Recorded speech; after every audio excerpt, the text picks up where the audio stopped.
Catherine Labouré was born in the year 1806 in the small village of Saint-les-Moutiers in Burgundy, France. She was the ninth of 11 children and grew up in a deeply Christian home. When she was only 9 years old, her mother died, a wound that shaped her spiritual life. According to tradition, she approached a statue of the Virgin Mary, climbed onto a chair, and whispered, "Now, you will be my mother." This simple gesture became the foundation of her vocation. At the age of 24, Catherine entered the Daughters of Charity of Saint Vincent de Paul in Paris. Quiet, humble, and reserved, she did not stand out among the sisters. She struggled with reading and writing, yet her interior life was rich and strong. Her deepest desire was simple: to serve the poor with love. On the night of July 19, 1830, everything changed. Catherine awoke to the voice of a mysterious child calling her. She followed him through a corridor glowing with light, all the way to the chapel. There, the Virgin Mary appeared to her, sitting in a chair. Catherine knelt before her, listening as Mary spoke of future trials for France and entrusted her with a mission: to have a medal struck. A few months later, in November of 1830, the Virgin appeared again.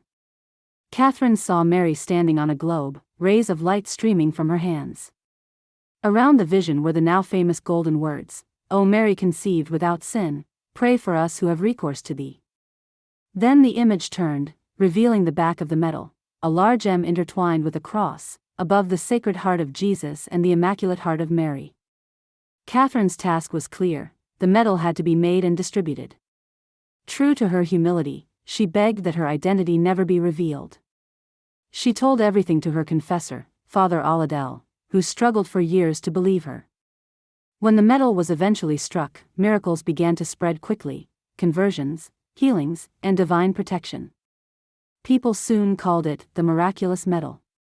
Meanwhile, Catherine continued her quiet life. For more than 40 years, she cared for elderly men and women, tended the community's farm animals, and performed simple daily tasks at the Daughters of Charity house on Rue du Bac. To her fellow sisters, she was simply Sister Catherine, kind, hard-working, and always discreet. Only near the end of her life, at around 70 years old, did she reveal to her superior that she was the visionary of the apparitions. She died on December 31, 1876. Decades later, her body was discovered incorrupt. Today, millions of Catholics around the world wear the Miraculous Medal as a sign of faith, protection, and conversion.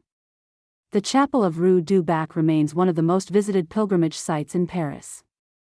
Saint Catherine Labouré teaches us that God often chooses hidden souls to carry out His greatest works, those who live quietly, humbly, and faithfully in His presence.